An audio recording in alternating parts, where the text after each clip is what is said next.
Yehi HaMelech HaMashiach, loi de la maison d'élection, chapitre 5. Ensemble, n'oubliez pas, avec la kavana, la pensée première.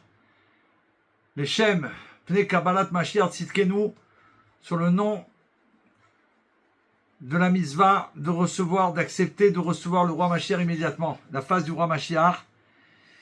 Et donc, comme le Rabbi a demandé d'étudier pendant les 3 semaines les lois sur le Beth Amikdash, et que c'est compté, si on peut dire comme ça, véritablement par Hachem, béni soit-il, comme si qu'on construit le 3e temple. Et si Dieu veut, avec l'aide de Dieu, c'est sûr qu'il veut, on va se retrouver dedans avant même la fin de ce jour de Tisha B'Av. On l'a fait exclusivement ce jour après Mincha, après la possibilité qu'on a le droit d'étudier, et après avoir vérifié qu'on peut transmettre bien sûr ces lois. Tout est ok, tout est tamponné. Alors on y va pour la Géoula, 5e chapitre. Le mont Moria, la montagne du temple, mesurait 500 amot sur 500 amot. On rappelle que c'est une amas 55 cm et elle était entourée d'une muraille. Des voûtes superposées étaient construites en sous-sol pour parer à l'impureté. Entre parenthèses, ces voûtes avaient pour but de créer un espace entre l'impureté éventuelle d'une tombe dans le sol de la montagne et le dallage, afin de ne pas rendre impures les personnes, objets et édifices sous-jacents. Fin de parenthèse. Il était tout entier couvert de l'intérieur par une succession de galeries. Il avait 5 entrées. Première à l'ouest, une à l'est, une au nord et 2 au sud. La largeur de chaque portail était de 10 amot et sa hauteur 20 amot, et ils étaient munis de vantaux. En dedans de la muraille, un grillage, soreg en faisait le tour, haut de 10 tfachim, plus en dedans, un muret de 10 amot. Le chel, qui est, entre parenthèses, il limitait un espace nommé le chel. Dans la traduction française du traité Midot, le chel est défini comme un pourtour de gradin, large de 10 amot, sur lequel on pouvait s'asseoir. Fin de parenthèse. Évoqué dans les lamentations, remparts et murailles ont pris le deuil. C'est le muret de la Hazara. En dedans du chel, l'enceinte de la Hazara qui mesurait en tout 187 amot de long sur 135 amot de large, et qui avait 7 portes, 3 au nord près de l'angle ouest, 3 au sud près de l'ouest, et une à l'est en plein milieu face au Kodesh HaKodashim, le Saint des Saints.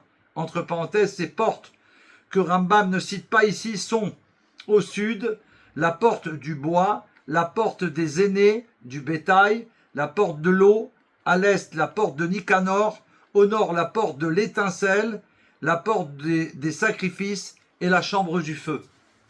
La porte de Nicanor qu'on va retrouver si Dieu veut, Be'ezrat Hashem, la porte des Tsarfatim, pour installer dans le 3e Beth Amikdash qui va tomber du ciel, Be'ezrat Hashem, par le mérite des Juifs de France, grâce à Dieu qui fait mériter à tout l'ensemble du peuple juif depuis la création du monde. Chacun de ces portails mesurait 10 amot de large pour 20 amot de hauteur, et les portes en étaient recouvertes d'or, excepté la porte est qui était couverte d'un cuivre semblable à de l'or. Cette porte était appelée la porte supérieure, et c'était celle-là la porte de Nicanor. La Hazara n'était pas au centre du mont du temple, elle était un peu plus éloignée du sud que des autres côtés, et plus proche de l'ouest que des autres côtés. Sa distance au mur nord était plus grande que sa distance au mur ouest, et moindre que sa distance au mur est. En avant de la Hazara, à l'est, se trouvait la cour des femmes, Ezrat Nashim, longue de 135 amot sur 135 amot de largeur. À ses 4 coins, une loge de 40 amot sur 40 amot, ces loges n'étaient pas couvertes et ne le seront pas dans le prochain temple qui sera reconstruit bientôt, immédiatement, maintenant, now. Quelle était leur affectation? La loge sud était la loge des Naziréens. C'est ici qu'ils cuisaient leurs offrandes et se tondaient la chevelure. Entre parenthèses, le nazir, à la suite d'un feu, s'abstenait de tout fruit de la vigne, se gardait de toute impureté et devait conserver sa chevelure. À la fin de cette période, ou s'il était devenu impur, il devait notamment apporter un sacrifice, un korban shelamim, et brûler sa chevelure coupée sous la marmite ou cuiser son offrande. Fin de parenthèse. La loge nord-est était l'atelier du bois. C'est ici que le Kohanim inapte au culte, parce qu'ils avaient peut-être un défaut corporel, triaient le bois véreux, car tout bois véreux est impropre au culte. La loge nord-ouest était la loge des Metzoraïm. Entre parenthèses, le Metzora était atteint de taches cutanées qui le faisaient déclarer impur. À sa guérison, il devait se purifier et apporter certaines offrandes. Il n'est pas exact de traduire par lèpre. La loge où l'on examinait et gardait les béliers apprêtés au sacrifice. La loge sud-ouest où l'on entreposait le vin et l'huile était appelée la loge de la maison de l'huile. Ensuite, la cour des femmes était entourée d'une tribune surélevée d'où les femmes assistaient au culte. Les hommes étant en bas afin qu'ils ne soient pas mélangés. Un grand pavillon se trouvait à la hauteur de la Hazara, sur le côté nord, à l'extérieur entre l'enceinte de la Hazara et le rempart du Heil, coiffé d'un dôme. Il était entouré de l'intérieur de galeries de pierre et on l'appelait Bet HaMoked, la maison du feu. Il avait 2 portes, l'une s'ouvrant sur la Hazara et l'autre sur le Heil. 4 loges s'y trouvaient, 2 étaient sacrées et 2 profanes, et une saillie du mur séparait le sacré du profane. Quelles étaient leur affectation, La loge sud-ouest était la loge des béliers, entre parenthèses la loge où l'on examinait et gardait les béliers apprêtés au sacrifice. Cette loge et le fournil étaient sacrés. Fin de parenthèse. La loge sud-est était la loge des boulangers où l'on préparait le pain de proposition. La loge nord-est où les Chasmonaïm, on avait vu déjà au nom du Rav Pachter, quand on écrit Chashmonaïm, on prend les lettres et on les change de place et on retrouve Mashiach Now, les Maccabim. Donc la loge nord-est où les Chashmonaïm avaient enfoui les pierres de l'autel qu'avaient souillé les dominateurs grecs. La loge nord-est, par elle-même, en descendait dans la chambre de bain, le mikvé, où un Kohen devenait impur, devait s'immerger. Celui qui descendait s'immerger parcourait à partir de cette loge un couloir souterrain qui traversait tout le temple. Des bougies y étaient allumées de chaque côté jusqu'à l'entrée de la chambre du bain. Dans ce pavillon était allumé un feu et se trouvait un cabinet d'aisance et de respect. Voici quel était son respect. Si on le trouvait fermé, c'est qu'il y avait déjà quelqu'un dedans. La longueur de la Hazara, d'est en ouest, était de 187 amot, ainsi compté du mur occidental de l'enceinte jusqu'au mur du Echal, 11 amot. La longueur totale du Echal, 100 amot du Oulam à l'autel, 22 amot, l'autel 32 amot, l'aire de passage des prêtres dite cour des Kohanim, 11 amot, l'endroit permis au peuple dit cour d'Israël, 11 amot. La largeur de la cour du nord au sud, 135 amot, dont voici le décompte. De l'enceinte nord à l'atelier des viandes, 8 amot, l'atelier des viandes, 12 amot et une demi. C'est là que l'on suspendait les sacrifices pour les dépecer. L'emplacement des tables, peut-être qu'on aura une photo pour que je puisse vous montrer. L'emplacement des tables, 8 amot, où se trouvaient des tables de marbre sur lesquelles on posait les quartiers de viande et où l'on rinçait la viande avant de la cuire. 8 tables s'y trouvaient. Près de l'emplacement des tables, l'endroit des anneaux. Les anneaux fixés au sol servaient à immobiliser les pattes des bêtes durant l'abattage, de 24 amot, et où l'on égorgeait les sacrifices très saints, les kodashim, sainteté importante que l'on devait sacrifier au nord, voir le paragraphe 16. Des anneaux à l'autel, 8 amot. L'autel, 32 amot, la rampe, 30 amot, entre la rampe et le mur sud, 12,5 amot. De l'enceinte nord de la cour jusqu'à la paroi de l'autel dans le sens de la largeur 60,5 amot et du mur du Olam jusqu'au mur est de la cour dans le sens de la longueur 76 amot. Toute cette surface était appelée le nord et c'est là qu'on égorgeait les sacrifices très saints. Loge se trouvant dans la cour d'Israël. 3 au nord, 3 au sud. Au sud, la loge du sel, la loge de Parva, parenthèse, du nom d'un magicien qui s'était introduit pour observer le Kohen Gadol durant son service et qui y fut lynché, fin de parenthèse. La loge de rinçage, la loge du sel, où l'on entreposait le sel nécessaire aux offrandes. Les sacrifices étaient également salés dans la loge du sel. La loge de parva, où l'on salait les pots des sacrifices pour les préserver jusqu'au tannage. À l'étage supérieur se trouvait la chambre du bain rituel utilisée par le Kohen Gadol le jour de Kippour. La loge de rinçage, où l'on rinçait les entrailles des holocaustes. De là, une rampe circulaire accédait à l'étage supérieur de la loge de parva. Les trois loges du côté nord, la loge des pierres de taille, la loge de Gola, la loge en bois, la loge des pierres de taille, en parenthèse, la loge où siégeait le Sanhédrin tirait son nom des bancs de pierre sur lesquels les juges prenaient place, fin de parenthèse, où siégeait le grand Sanhédrin, une partie en était sacrée, l'autre partie profane. Elle avait deux portes, l'une vers le Kodesh et l'autre vers l'extérieur profane. C'est dans la partie profane que prenait place le Sanhédrin, la loge des Gola, de Gola où se trouvait un puits, parenthèse, s'y trouvait un puits ouvert par les exilés à leur retour, ce qui leur vaut son nom de salle de l'exil. Autre explication, la loge était nommée d'après le seau, S-E-A-U, Gola, d'où l'on puisait avec un seau. C'est ici qu'on approvisionnait en eau toute la Hazara. La loge en bois, située derrière les précédentes, était la loge du Kohen Gadol. Et c'est elle qu'on appelait la loge des Parhédrines. Entre parenthèses, cette loge, si construite en bois, était crépie à cause de l'interdiction de construire en bois apparent. Le toit de ces trois loges était de niveau. Et pour terminer, Baruch Hashem, merci Hashem qui soit béni, le 5e chapitre.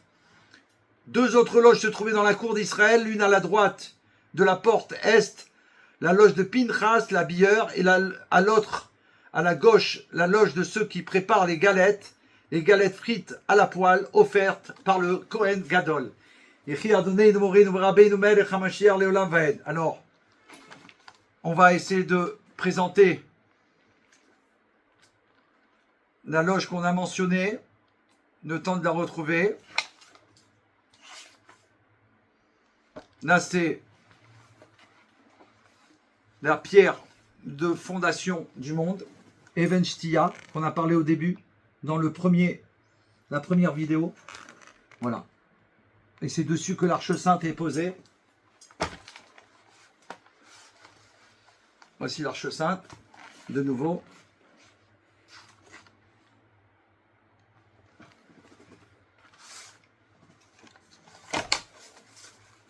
Ensuite, on va présenter des merveilles.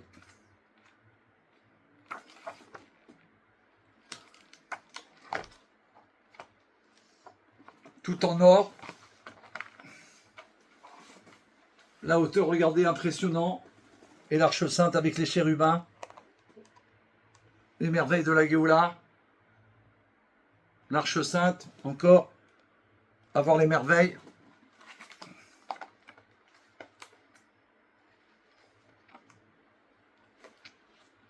On va dire du sol au plafond.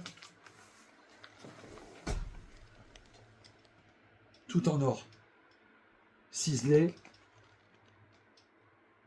Merci Hachem.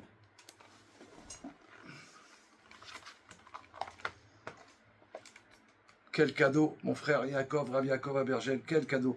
Vu de haut. Le Saint des Saints, le Kodesh Kodashim, vu de haut.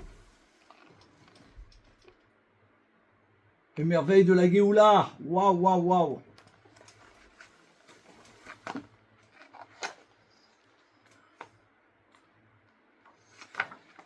Ça, c'est les dessins qui sont ciselés.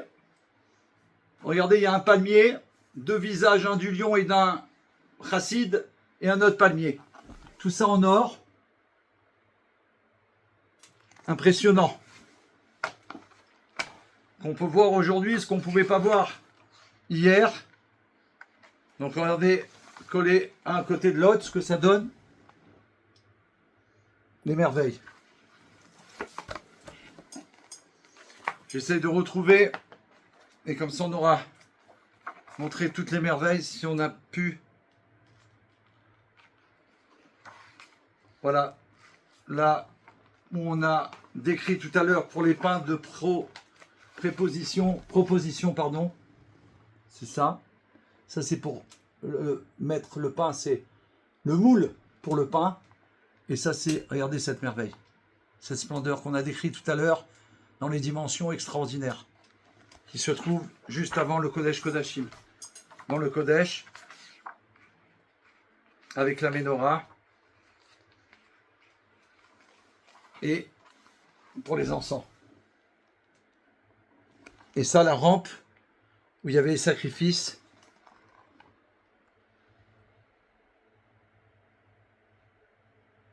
Baruch Hashem.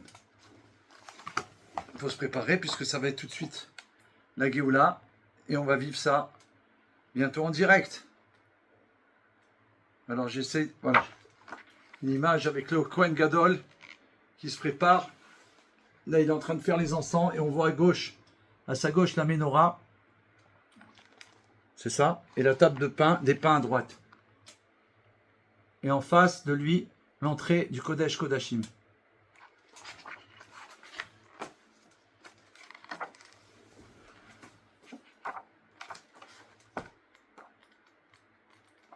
Alors je crois que pour les sacrifices c'est devant. Je vais essayer de les trouver. Parce qu'il nous a décrit les anneaux. Voilà, je crois que ça y est. Merci Hachem. Voilà les tables. Regardez la propreté. Les merveilles de la Géoula.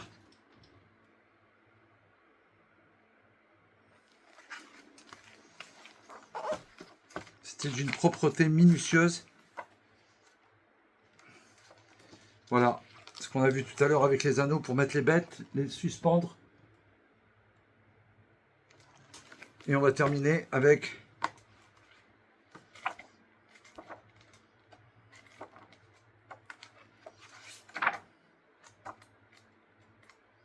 voilà.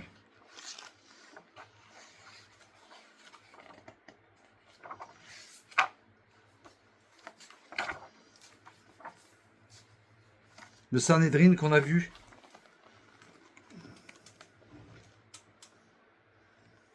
Le grand Sanhédrin.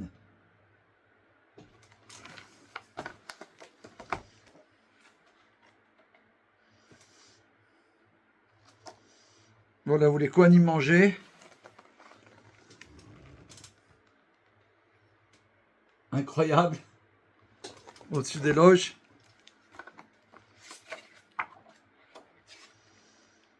Et voilà pour terminer, pour qu'on puisse imaginer les dimensions qu'on a données. Regardez, l'emplacement réservé et le Beth Amikdash où il est. Et la place pour nous tous, Bezrat Hashem.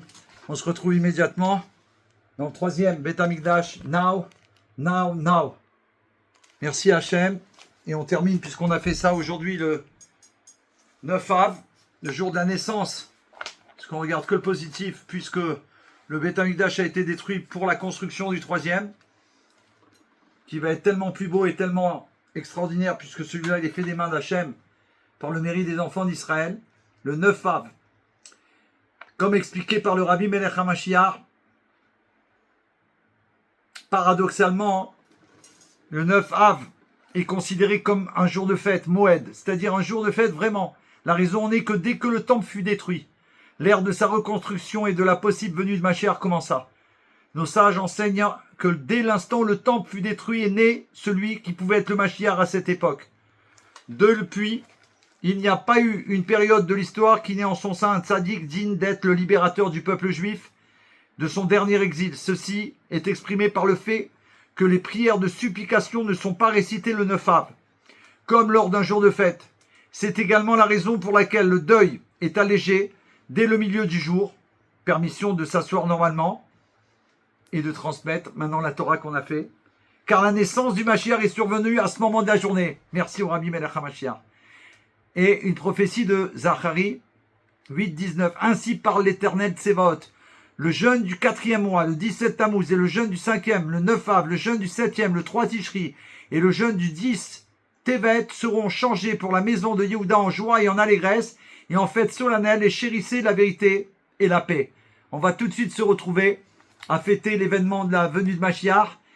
Baruch Hashem immédiatement. Maïmonide statue à partir de ce verset que non seulement les jeunes seront supprimés lors de leur messianique, mais que ces jours deviendront de grands jours de fête. Le Rabbi Melech HaMashiach explique qu'en eux se révélera la profondeur de l'intention divine dans l'exil. Ce niveau de la bonté divine étant au-delà de la logique humaine, la joie qui en accompagnera la révélation surpassera donc celle de toutes les autres fêtes. C'était un moment de Géoula avec vous, mes amis. Merci de partager. Il y a 5 petites vidéos, pas très longues. C'est toutes les explications sur les lois de la maison d'élection. Cela permet à chacun de les écouter en conduisant, bien sûr, d'une manière cachère et permise, et à la maison où vous voulez, si on n'a pas le temps de les lire et de les étudier, et que grâce à ça, Hachem, il permet, Baruch Hachem, et il considère comme si que nous avons construit le 3e Beit HaMikdash, puissions-nous mériter, puisqu'on est encore Tisha B'Av, de recevoir l'annonce immédiate que Melech HaMashiach est rentré immédiatement au 770 dans le Beit Mashiach, et que tous les Juifs, tous les enfants d'Israël sont attendus à prendre les nuages du ciel pour arriver au 3e Beit HaMikdash par le mérite de cette étude qu'on a fait, Pnei Kabbalat Mashiach Tzidkenu, Retzoneinu lirot et Malkinu, now.